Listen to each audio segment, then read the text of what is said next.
కానీ ఒక కానిస్టేబుల్ కానీ ఒక ఎస్ఐ సిఐ ఎవరు లేకుండా గాలికి వదిలేయడం అనేది ఇది చాలా దుర్మార్గం. అసలు ఇదంతా కూటమి ప్రభుత్వం కావాలనే చేస్తున్నటువంటి అనుమానం. ఏమనంటే ఎలక్షన్ కోడ్ ఉంది కాబట్టి భద్రత ఇవ్వలేదంటారు. మరి ఇదే చంద్రబాబు నాయుడు గారు జనరల్ ఎలక్షన్ కోడ్ ఉన్నప్పుడు ఆయన తిరిగినప్పుడు క్యాన్వాస్ తిరిగినప్పుడు కానీ అంతకుముందు ఆయన యాత్రలు చేసినప్పుడు కానీ ఏ ప్రోటోకాల్ లేనటువంటి లోకేష్ గారు తిరిగినప్పుడు కానీ సెక్యూరిటీ ఇచ్చినారు జగన్మోహన్ రెడ్డి గారు గవర్నమెంట్లో. లోకేష్ గారికి అయితే ఏ ప్రోటోకాల్ లేదు, కానీ లోకేష్ గారు పాదయాత్ర చేసినప్పుడు సెక్యూరిటీ ఇవ్వడం జరిగింది. చంద్రబాబు నాయుడు గారికి ఏదైతే Z+ కేటగిరీ ఉందో అది మెయింటైన్ చేయడం జరిగింది జగన్మోహన్ రెడ్డి గారు ఉన్నప్పుడు. మరి జగన్మోహన్ రెడ్డి గారు మాజీ ముఖ్యమంత్రి అయిన తర్వాత కూటమి ప్రభుత్వము కక్షపూరితంగా ఒక ప్రణాళికాబద్ధంగా ఆయనకు సెక్యూరిటీని లేకుండా చేయడంలో ఆంతర్యం ఏందని మేము అడుగుతూ ఉన్నాం.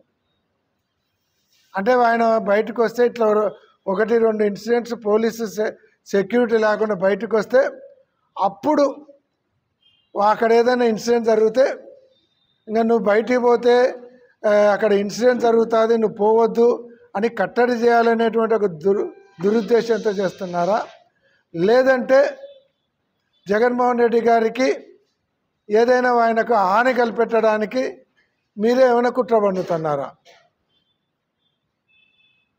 దానికి మీరు స్పష్టంగా చెప్పాలి. ఈరోజు కేంద్ర ప్రభుత్వాన్ని కూడా మేము డిమాండ్ చేస్తున్నాం. రాష్ట్ర ప్రభుత్వం మీద మాకు నమ్మకం లేదు. జగన్మోహన్ రెడ్డి గారి భద్రత విషయంలో రాష్ట్ర ప్రభుత్వం మీద నమ్మకం లేదు. ఎందుకంటే జగన్మోహన్ రెడ్డి గారు ఉన్నంతసేపు వాళ్ళకు అధికారం శాశ్వతం కాదు. మొన్నేదో మ్యానిపులేట్ చేసి గెలిచినాము, మళ్ళీ గెలవడం కష్టము. కాబట్టి జగన్మోహన్ రెడ్డి గారిని లేకుండా చేసుకుంటే తప్ప మాకు మనుగడ లేదనేటువంటి ఆలోచన ఉందనేది అనుమానాలు వస్తూ ఉంటాయి. లేదంటే ఆయన బయట తిరగకుండా కట్టడి చేసేటువంటి ఆలోచన ఉండాలి. ఇంత దుర్మార్గంగా వచ్చిన 9 నెలల్లోనే అందరిలో అసంతృప్తి ఉంది.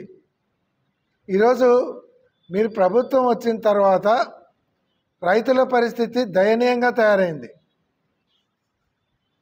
మా ప్రాంతంలో అయితే టమోటా పండితే టమోటాను రోడ్ల మీద పాడేసేటువంటి పరిస్థితి. గవర్నమెంట్ సపోర్ట్ లేదు, తర్వాత వాళ్ళకు మినిమం ప్రైస్ లేదు టమోటాకు. ఇదే పత్తికొండ ప్రాంతంలో అయితే ఆలూరు పత్తికొండ మొత్తం రోడ్ల మీద పడేసినారు. మీరే ఒప్పుకున్నారు మిర్చి మా 27,000కు పోయింది ధర పోయిన సంవత్సరం అని. మీరు స్వయంగా లెటర్ రాసినారు. అంతకుముందు 22,000 ఉన్నాయి, 23,000 ఉన్నాయి.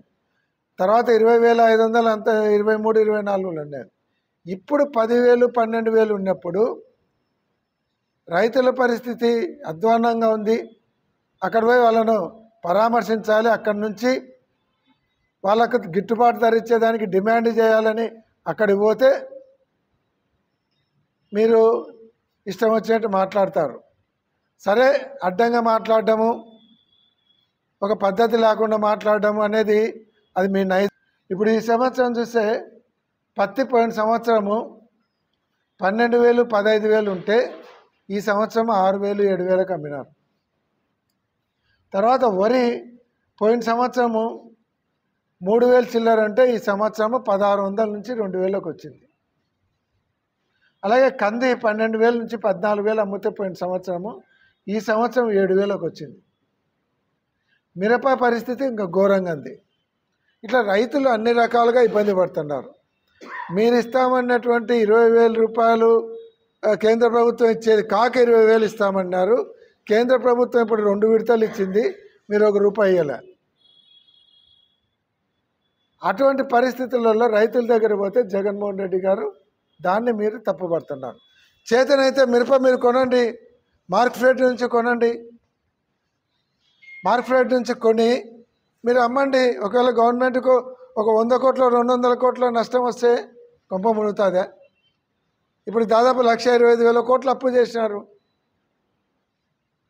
1,25,000 కోట్లు అప్పు చేసి రైతులకు ఆ మాత్రం సపోర్ట్ ప్రైస్ ఇవ్వలేరా? 1,25,000 అప్పు చేసి ఒక్క సంక్షేమ కార్యక్రమం లేదు, ఎక్కడో ఒక ప్రాజెక్టు మొదలుపెట్టినది లేదు. రాజధాని వచ్చినప్పటి నుంచి రాజధాని మీరు గ్రాఫిక్స్ చూపిస్తున్నారు తప్ప ఇంతవరకు ఎక్కడ ఒక ఇటుక పెట్టలేదు, ఒక టెండర్ పిలవలేదు. 10 నెలలు అవుతుంది. ఏం చేస్తున్నారు? కనీసం ఇంతకుముందు నిలబడిపోయిన బిల్డింగులు కూడా రిపేర్ చేయలేకంటారు. ఏమంటే కంప చెట్లు పీకుతున్నామంటున్నారు. అంటే మీరు పీకనీకే వచ్చినారా ప్రభుత్వంలోకి? ఇదంతా మీరు మీ తప్పిదాలను కప్పిపుచ్చుకోవడానికి, మీ చేతగనతనాన్ని కప్పిపుచ్చుకోవడానికి మీరు ఆడుతున్నటువంటి నాటకం. అది గుర్తుపెట్టుకోండి. పొరపాటున జగన్మోహన్ రెడ్డి గారికి ఏదైనా హాని జరిగిందంటే రాష్ట్రం అగ్నిగుండం అవుతుంది అనేటువంటి విషయాన్ని గుర్తుపెట్టుకోండి. ప్రజల ఆగ్రహావేశాలు ఎవరు ఆపలేరు. మీరేదో గాలికి వచ్చినారు. నిన్న మాయమాటలు చెప్పి సూపర్ 6 సూపర్ 7 అని ప్రజలను మోసం చేసి అధికారంలోకి వచ్చినారు. ఆ విషయాన్ని మర్చిపోవకండి. కానీ ఈరోజు కూడా మేము కేంద్ర ప్రభుత్వాన్ని డిమాండ్ చేస్తున్నాం. Z+ కేటగిరీ కేంద్ర బలగాలతో రక్షణ కల్పించండి, సెక్యూరిటీ ఇవ్వండి. గవర్నమెంట్ లోకల్గా ఉన్నటువంటి ప్రభుత్వం మీద, కూటమి ప్రభుత్వం మీద నమ్మకం లేదు.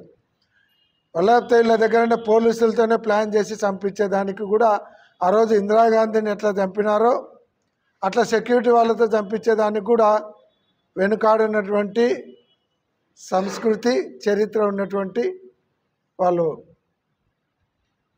కాబట్టి మేము డిమాండ్ ఖచ్చితంగా కేంద్ర బలగాలతో రక్షణ కల్పించాలి. ఇంకొకసారి